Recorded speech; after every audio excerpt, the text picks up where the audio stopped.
par éviter le discours de haine envers Dieu. Ne trompons pas Dieu. Si vous insistez, je vous le dis, vous ne pouvez pas. Quelqu'un vous donne le souffle de vie gratuitement. Mais vous estimez que c'est le voisin qui doit partir. Le voisin m'énerve. Je ne comprends pas pourquoi elle a acheté une chaussure. Le problème des femmes, là, alors c'est grave. Elles sont quelque part. Pourquoi elle a mis ce pagne? Pourquoi elle a fait telle coiffure? Les problèmes commencent là. C'est quoi? Vous avez cotisé. Vous pouvez aussi acheter les phares, les clignotants et tout ça pour que ça brille.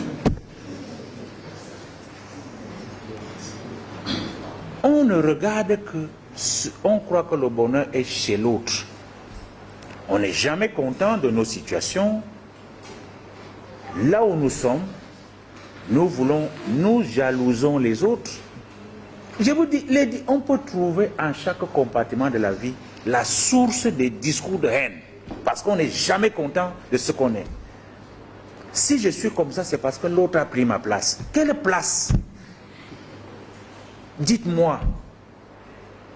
Chacun de nous a un destin.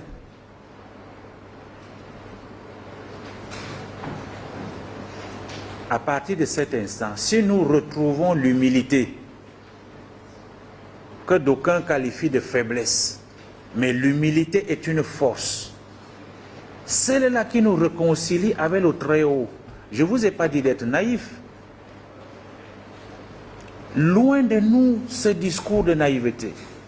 Vous devez être réaliste et comprendre que votre propre bonheur est aussi lié au bonheur des autres. Et j'aime souvent le redire et souffrir que je le redise encore aujourd'hui. Nous sommes aujourd'hui trop préoccupés par le matériel. Et croyez-moi, il ne faut jamais être heureux seul. On vous donne des responsabilités, tu es là tout seul, tu accumules, mais tes collaborateurs ne savent même pas si tu manges, si tu bois, on ne sait même pas si... Non, il faut anticiper.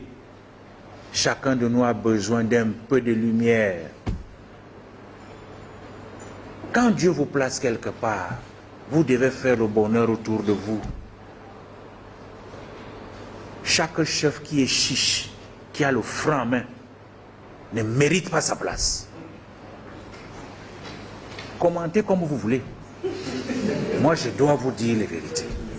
On doit partager. C'est lorsqu'on partage qu'on diminue la haine. Voyez-vous, votre domestique qui touche votre nourriture, qui touche vos habits, vous attendez que le mois passe 10 jours avant qu'il commence à grincer les dents. Patron, est-ce que c'est pas possible? Faites attention. Il faut anticiper, donnez-lui 2 ou 3 mois d'avance. Et au-delà de son salaire, faites quelque chose parce qu'il touche à votre nourriture. Qu'est-ce qu'il ne peut pas faire avec? Mais parce qu'on est grand, on réajuste la veste, on réajuste la gandoura, on dit que non, attends un peu là. Si tu étais plus grand, tu pouvais être plus grand que ça. Mais méfions-nous. Voilà des petites choses. Vous attendez des grands discours. Ce n'est pas ça.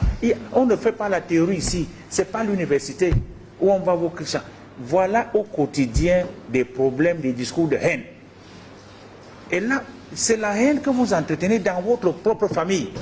Parce que vous méprisez le domestique, vous méprisez le chauffeur. Vous méprisez votre épouse. Il faut lui dire merci quand il vous a fait une bonne sauce. On n'est pas très sérieux, nous les hommes. On est méchants même à la limite. Dieu seul sait quand une femme prend du temps pour se brûler les mains. Elle fait le plantain, elle fait le riz, elle fait ceci. Toute cette bonne nourriture, elle pose là. Tu finis de manger, tu ne dis pas merci. Les femmes ne sont pas en reste.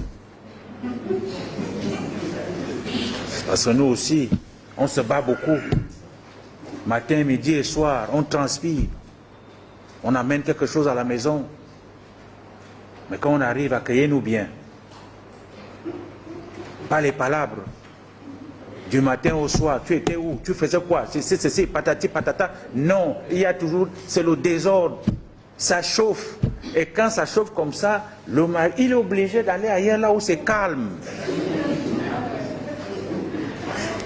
Voilà les discours de haine. Parce que je vous assure, laissez les dictionnaires, laissez les choses compliquées. Regardons autour de nous. Que faisons-nous pour que la vie soit allégée, soit moins pénible?